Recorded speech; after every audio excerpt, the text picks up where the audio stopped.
चलिए इंटीग्रेशन में आगे और देखते हैं।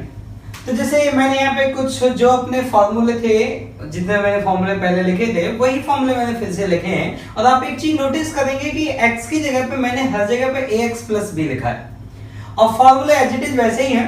तो x की जगह मैंने ax प्लस b लिखा है हर जगह पे, और जहाँ पे जो आंसर है आप आंसर में नोटिस करेंगे कि हर जगह पे a का डिवाइड लग गया है। ठीक, तो देखिए इसको याद कैसे रखते हैं। तो इसको याद ऐसे रखते हैं कि अगर जो हमारा फॉर्मूला होता है और उस फॉर्मूले में अगर x की जगह पे ax प्लस b आ जाए तो उसका हम इंटीग्रेशन वैसे ही करेंगे जैसे कि वो x है, और यहां पे जो x का कोफिशिएंट होगा उसका हम क्या करेंगे, डिवाइड लगा देंगे।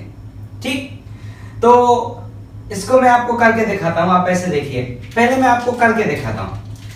एक दो सारे तो नहीं करूंगा पर एक दो मैं करके दिखाता हूं। सबसे पहला करते हैं कि ये इतना आएगा ये कैसे पता, तो पहले इसके बात पे भरोसा हो जाए फिर आगे बात की जाएगी। और n-1 नहीं है, ठीक, n-1 नहीं है।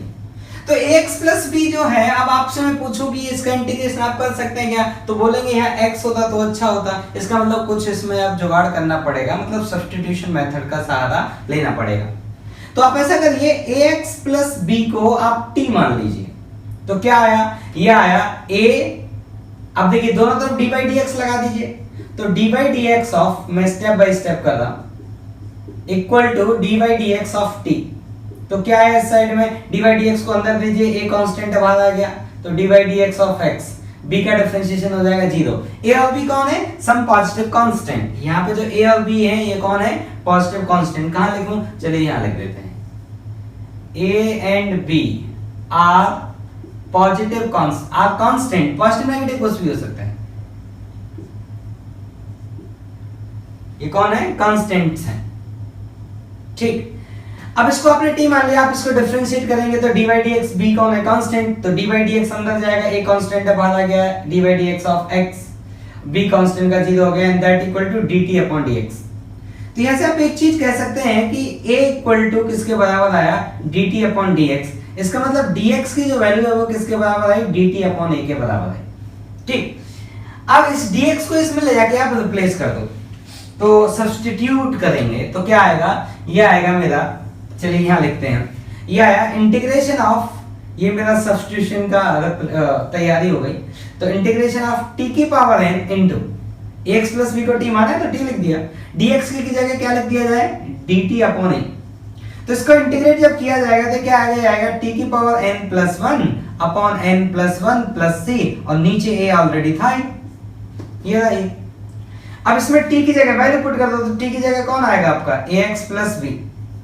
तो t की जगह कौन आएगा, ax प्लस b का power n plus 1 upon a into n plus 1 plus c। ठीक, तो वही लिखा हुआ है। ठीक, तो ऐसे ही आप किसी भी फॉर्मूले को फिर से आप करके देखें तो सेम स्टेप फॉलो करिएगा। इसको t मानिएगा, ऐसे डिफरेंशिएट करिएगा, फिर आपको dx का वैल्यू हमेशा dt अपॉन a आएगा। इस वाले स्टेप में अगर ऐसा मानेंगे तो dx कितना आएगा आपको, dt में। ये यहां जाके सब्स्टिट्यूट करिएगा, इंटीग्रेट करिएगा, सब पुट करिएगा, अंत में सारे सही आ जाते हैं। अब बात आती है कि इसको याद कैसे रखा जाए। तो देखिए इसको याद ऐसे रखते हैं, इसको थोड़ा अगर हम डिफरेंशिएशन से रिलेट करके याद रख लें तो ज्यादा अच्छा रहता है। ठीक है, तो एक टाइप का पैटर्न याद करने में आदमी को आसानी होती है। तो ऐसे याद रखेंगे कि अब हम जब इंटीग्रेशन करने पहुंचे, मान लीजिए हमें ये इंटीग्रेशन करने ये आ गया, मान लीजिए क्वेश्चन करते टाइम ये इंटीग्रेशन करना पड़ा, हम सोचेंगे, हमारा मन बोलेगा कि ये x होता तो अच्छा होता, तो हम क्या करेंगे, इसको x मान के इंटीग्रेट कर लेंगे। हमारा मन बोलेगा ना कि ये x होता तो अच्छा होता, तो इसको हमारे मन में हम x मान के इंटीग्रेट कर लेंगे। ये जो मैं आगे जुगाड़ बताने जा रहा हूं, जो भी मैं बोलूंगा आगे, ये जो जुगाड़ बताने जा रहा हूं, ये मैं सिर्फ तब के लिए बता रहा हूं जब x की जगह पे क्या हो, ax plus b, where a and b are real number, a can be positive negative anything, b can be positive negative fraction anything, मतलब रियल नंबर a और b आर रियल नंबर, उसके लिए मैं जुगाड़ बोलने जा रहा हूं। जनरल में नहीं बोल रहा हूं, मैं पहले बोल रहा हूं, मैं जनरल बात नहीं कर रहा हूं। मैं सिर्फ कौन से केस के लिए बात कर रहा हूं, जिसमें x की जगह पे क्या लिखा होगा, some constant ax, some constant हो गया ax प्लस b, मतलब some constant into x plus some constant. इस वाले केस के लिए बस मैं स्पेसिफिक बात करने जा रहा हूं। तो बात यह है कि जब भी कभी जैसे आपको ये इंटीग्रेशन आएगा तो आपका मन बोलेगा कि ये x होता तो अच्छा होता, तो आप उसको x मान के इंटीग्रेट कर लेना। अब जिसको आपने मन में x माना ना, अब उसका डिफरेंशिएट करना, और जो डिफरेंशिएशन होके आएगा ना, इस बार उसका डिवाइड लगाना। हमने डिफरेंशिएशन में क्या किया था, मल्टीप्लाई किया था, इस बार क्या करना, उसका डिवाइड लगाना। अब देखो मैंने जो बोला, ये जो लॉजिक मैंने बोला, लॉजिक नहीं बोलेंगे इसको जुगाड़ बोलेंगे, तो जो मैंने ये जुगाड़ आपको बोला, इससे मैं आपको कुछ कुछ इंटीग्रेशन निकाल के दिखाता हूं। जैसे मैं अगर इसकी बात करूं तो मेरे सामने आया कि इंटीग्रेशन ऑफ साइन ऑफ, मान लीजिए क्वेश्चन में कहीं ऐसे ये आ गया, अब मेरा मन बोलेगा कि ये x प्लस भी बड़ा दिक्कत वाला काम हो गया, अगर ये x होता तो काम बड़ा आसान होता, क्योंकि उसका फॉर्मूला जानते थे। तो आप ऐसा करो, इसको x मान के इंटीग्रेट कर लो। साइन का इंटीग्रेशन क्या होता है, minus cos of ax plus b। अब आपने मन में जिसको x माना उसको डिफरेंशिएट करिए, उसका डिफरेंशिएशन क्या आएगा, a, और उसका क्या करिए, डिवाइड लगा दीजिए, प्लस c। तो देखिए वही है। सिमिलर स्टोरी आपको मैं इसका sec स्क्वायर का लिख के दिखा देता हूं।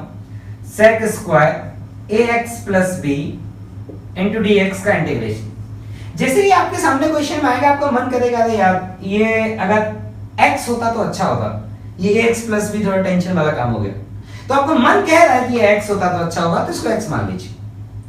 तो इसको अगर ये x होता तो आप खुशी खुशी इंटीग्रेशन लिख देते, क्या लिख देते, 10x। तो x से अब क्या लिखेंगे हम, ax प्लस b, बस मन में x माना है, लिखना वही। अब जो आपने मन में x माना है उसको डिफरेंशिएट करिए, कौन आएगा, a, तो इसका क्या लगाते हैं हम, डिवाइड, प्लस c। तो देखो ठीक, तो सारे फॉर्मूले को आप इस तरह अरेंज कर सकते हैं। तो एक ये वाला पैटर्न आप याद रखें तो ज्यादा अच्छा रहेगा। ठीक, याद कर ही लें, ज्यादा अच्छा याद होना ही चाहिए। आसान में बहुत टफ टास्क नहीं है। जब वो फॉर्मूले याद हो गए ना, तो ये कौन याद करना है, इसमें तो एक लाइन याद रखनी है कि x की जगह पे कौन आएगा, ax प्लस b, तो फॉर्मूले में सब में a का डिवाइड लगा देना है। ठीक, अब आगे बढ़ते हैं। तो देखिए अभी तक जो हमने पढ़ा इसको बोलते हैं इंडेफिनिट इंटीग्रेशन। क्या बोलते हैं इसको, इंडेफिनिट इंटीग्रेशन। अब हम जो पढ़ने जा रहे हैं वो है डेफिनिट इंटीग्रेशन। ठीक, तो डेफिनिट इंटीग्रेशन, इंडेफिनिट इंटीग्रेशन फर्क क्या होता है, तो मैं आपको थोड़ा सा समझाता हूं। तो देखिए डेफिनिट इंटीग्रेशन, तो देखिए फर्क बहुत कैलकुलेशन वाइज तो बहुत फर्क नहीं है, बहुत मामूली सा फर्क है कैलकुलेशन वाइज। ठीक, तो जैसे मान लीजिए कभी आपके सामने लिखा आ गया कि इंटीग्रेशन ऑफ सम f of x dx, मान लेते हैं सम x का फंक्शन है, ये x जो x का फंक्शन है, x स्क्वायर हो सकता है, sin x होता है, समथिंग। और मैंने माना आप इसका इंटीग्रेशन कर सकते हैं, मतलब वो ऐसा फंक्शन है कि इंटीग्रेट हो सकता है। और मान लीजिए इंटीग्रेशन होके वो आता है g of x। तो हम जनरली अब तक जो करते हैं उसमें क्या करते थे, उसको इंटीग्रेट करके जो भी आता था उसमें प्लस सी लगाते थे। यहाँ पे करते क्या है, प्लस सी नहीं लगाते, और यहाँ पे ना कुछ वैल्यू लिखी होती है, यहाँ पे कुछ वैल्यू लिखी होती है। तो यहाँ पे जो हम वैल्यू लिखते हैं, ये हम इस वेरिएबल की वैल्यू लिखते हैं जिस वेरिएबल के रिस्पेक्ट में इंटीग्रेट करते हैं। इसको हम क्या बोलेंगे, integration of f of x with respect to x। मतलब जो ये वेरिएबल होता है यहाँ, हम ऐसे बोलते हैं कि इसके रिस्पेक्ट में इंटीग्रेशन हुआ है। जो भी, अगर यहाँ t होता तो हम बोलते हैं t के रिस्पेक्ट में इंटीग्रेशन हुआ है, यहाँ w होता तो हम बोलते हैं w के रिस्पेक्ट में इंटीग्रेशन हुआ है, यहाँ x है तो क्या बोलेंगे, x के रिस्पेक्ट में इंटीग्रेशन हुआ है। तो जिसके रिस्पेक्ट में इंटीग्रेशन हुआ है उसकी यहाँ दो वैल्यू लिखी होती हैं। Let's say some x equal to x1 और x इक्वल टू x2। तो यहाँ वाली जो वैल्यू लिखी होती है इसको बोलते हैं लोअर लिमिट, और यहाँ वाली जो वैल्यू लिखी होती है इसको बोलते हैं अपर लिमिट। तो एक हुआ लोअर लिमिट और एक हुआ अपर लिमिट। तो जब हम इसको इंटीग्रेट तो वैसे ही करते हैं जैसे हमने अभी तक इंडेफिनिट इंटीग्रेशन किए थे, इसका भी इंटीग्रेशन हम वैसे ही करते हैं, बस अंत में आके हम सी नहीं लगा के एक ऐसे बड़ा ब्रैकेट बनाते हैं। ये ऐसे इसका प्रेजेंटेशन है, इसी तरह से लिखा जाता है, सी नहीं लिखना, बड़ा ब्रैकेट बनाना है, और यहाँ लिख लेना है लोअर लिमिट को और यहाँ लिख लेना है अपर लिमिट को। फिर अगला टास्क क्या होता है, आप इसमें सबसे पहले अपर लिमिट को, मतलब x की जगह पे ये अपर लिमिट वाली वैल्यू पुट कर दीजिए, तो g of x2, फिर माइनस लगाना है, ऑलवेज माइनस लगाना है, और फिर x की जगह पे क्या करिए, लोअर लिमिट वाला वैल्यू पुट कर दीजिए x1। तो ये हो गया आपका इस फंक्शन का x के रिस्पेक्ट में डेफिनेट इंटीग्रेशन। कहां से कहां तक किया आपने, लोअर लिमिट कौन है, x1, तो x1 से लेकर x2 तक f of x का x के रिस्पेक्ट में इंटीग्रेशन कितना आया, इतना आया। अब जिसमें एक सिंपल प्रॉब्लम आपको करके दिखाता हूं। जैसे मान लीजिए आपके सामने ऐसे लिखा होता कि x स्क्वायर dx, और मान लीजिए 2 से लेके 3 तक, ये क्या आएगा? तो ये हुआ लोअर लिमिट, ये ऐसे x इक्वल टू 2 भी लिख देते हैं, और कभी कभी x इक्वल टू कभी तो ऐसे लिख देते हैं x equal to 2, x equal to 3, कभी कभी x इक्वल टू नहीं लिखते हैं, आलस कर जाते हैं, सिंपली ऐसे 2 और 3 लिखते हैं। तो ये प्री अज्यूम्ड होता है कि जो यहाँ लिखा गया है इस x की लिमिट लिखी गई है, और नीचे लिखी जाती है लोअर लिमिट ऑलवेज फिक्स, और ऊपर लिखी जाती है अपर लिमिट ऑलवेज फिक्स। तो इसको सॉल्व कैसे करते हैं? तो पहले इसको हम वैसे ही इंटीग्रेट करते हैं जैसे कि इंडेफिनिट को इंटीग्रेशन करते आए थे। तो आप जानते हैं ये तो x की पावर n वाला है, इसका इंटीग्रेशन क्या होगा? x और 2 + 1 अपॉन 2 + 1, और यहाँ एक बड़ा ब्रैकेट बना लेते हैं। तो ये क्या, और बड़े ब्रैकेट में नीचे लिखी जाती है लोअर लिमिट और ऊपर लिखी जाती है अपर लिमिट। अब ये है क्या? तो ये है बड़ा ब्रैकेट, ये है x की power 3 upon 3, lower limit upper limit. अब आप इसमें क्या करिए, पहले अपर लिमिट पुट करते हैं। तो 3 की पावर 3 अपॉन 3 माइनस, फिर इसमें क्या पुट करते हैं हम? फिर इसमें हम लोअर लिमिट पुट करते हैं। लोअर लिमिट कौन है? 2, तो 2 की पावर 3 अपॉन 3। अब इसको सॉल्व किया जाए तो कितना आएगा? तो ये है 27 और ये कितना है? 8। तो 27 में से 8 गया तो कितना बचा? 19। तो आंसर कितना है आपका? 19/3। तो जब जब इंडेफिनिट इंटीग्रेशन जब डेफिनिट इंटीग्रेशन किया जाएगा तब हमेशा सॉल्व होकर एक वैल्यू आएगी, ठीक है? तो जब आप ऐसे नंबर पुट करेंगे तो आपको क्या मिलेगा? ऐसे एक वैल्यू मिलेगा, ठीक? इसमें आपको और इंटीग्रेशन करके दिखाता हूं। जैसे मान लीजिए आपसे बोला होता है कि integration of cos x dx कहां से कहां तक? लेट्स से 0 से लेके π/2 तक। तो अब सॉल्व करना है, तो x की वैल्यू 0 से लेके x की वैल्यू मतलब लोअर लिमिट कौन है? 0, अपर लिमिट कौन है? π/2। तो पहले तो आप इसको सिंपली इंटीग्रेट करें जैसे अब तक करते आए थे। तो cos x का इंटीग्रेशन क्या होता है? sin x, और लिमिट कहां से कहां तक? 0 से लेकर π/2। तो पहले कौन करेंगे? Upper limit. तो sin π/2 कितना आ जाएगा? 1। फिर क्या लगाएंगे? माइनस लोअर लिमिट कौन है? 0। sin 0 कितना आ जाएगा? 0। तो आंसर कितना आएगा? 1। दस का आंसर कितना आया? 1।